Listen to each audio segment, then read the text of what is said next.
พี่น้องผู้ใหญ่บ้านออกมาเบาแล้วกรณีที่อปพลขึ้นไปเทิงห้านเวทีหมอลำขวัญใจแฟนๆแมนจักรพันธ์ไปสั่งตลกให้ยุติการแสดงจ้างหมอลำไม่ได้จ้างตลกโอ้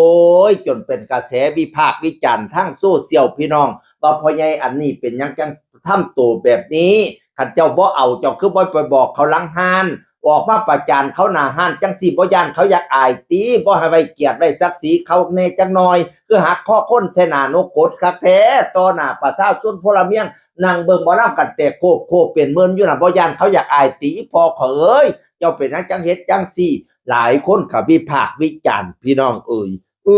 เป็นตอนแรกก็โทษว่าคณะกรรมการเนาะกรรมการเป็นจังเฮ็ดจังซี่บัดนี้นี่ผู้ใหญ่บ้านออกมาเว้าแล้วผู้ใหญ่บ้านว่าจังซี่ล่ะกรรมการบ่ได้สร้างไล่ตลกเด้อพ่อใหญ่นั่นขึ้นไปเองเป็นการกระทำโดยส่วนตัว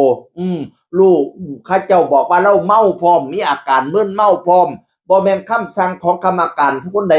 ทั้งสิ้นเป็นการกระทำส่วนตัวพะนะว่านั่นเห็นบ่เข้าใจว่าเจ้าของขึ้นห้านไปไล่ตลกลงแล้วเข้าใจว่าเจ้าของสิได้เป็นฮีโร่เจ้าเข้าใจว่าเจ้าของสิเป็นผู้เก่งก็เจ้าใจว่าข้าเจ้าสิยกย่อง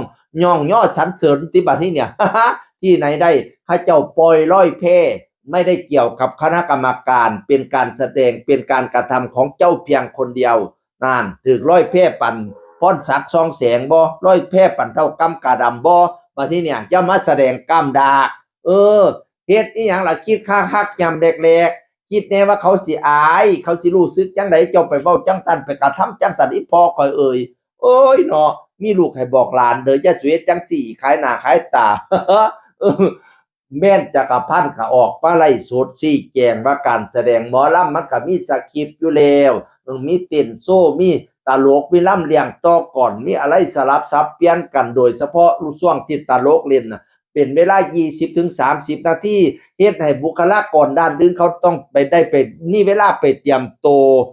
ผู้หมอลำก็สิได้ไปเติมหน้าเติมแป้งให้มันเข้มขึ้นเพราะตอนโซ่นี่สิท่าแบบบางๆบัดย่ำขึ้นล่ำนี่ใส่แต่งองค์ทรงเคียงสุดเพชรแต่งหน้าเข้มๆว่าซั่นละว่านั่นน่ะเป็นช่วงการเพิ่มการแต่งหน้าแล้วก็เป็นกิจกรรมอันนั้นอันนี้ช่วงที่ตลกเขาแสดงแล้วนะบัดนี้นี่ข้าเจ้าบ่เอาเจ้าก็ต้องมาบอกเขาแต่ตอนแรกบ่แม่นว่าเจ้าสิไปแล่นไปขึ้นห้านโพโวจังซั่นอีพ่อข่อยเอ่ยสร้างเปลี่ยนให้บัดนี้นี่บรรดาหมอลำทั้งหลายก็ให้กำลังใจเนาะโดยเฉพาะบรรดาตลกทั้งหลายก็ให้กำลังใจกันว่าสู้ๆเด้อสมัยซุมื้อนี้ตลกอยู่ยากเฮ็ดอิหยังก็ลอกก็แลแน่ก็เต้ยโหลดตัวสมัยซุมื้อนี้พี่น้องเอ้ยตลกเล่นยากคือหยังนี่ตัวเว้าหยังบ่ถูกใจแน่ก็เต้ยอย่างเดียวโอ้ยโดยเฉพาะมีแต่ขี้เหล้าหน้าห้านพี่น้องเอ้ย เป็นกำลังแรงใจให้ตลกกันแล้วกันเด้อบอยสิริไซแล้วก็มาให้กำลังใจนกพงศกรก็ให้กำลังใจปล่อยไฟมาไล่พรอันบิ๊กกี้ศรีนานวลโอ้ยหลายผู้หลายคนหมอลำสั้นเล่าบันเทิงศิลป์แล้วก็หมอลำขวัญใจแฟนๆก็มาให้กำลังใจตลกสู้บังลาอีหลาเอ่ยตุ้มตัวเฮ็ดดีแล้วล่ะบ่ได้ตอบโต้อีหยังเขาเจ้าเว้าดีเว้าม่วนตลกอัน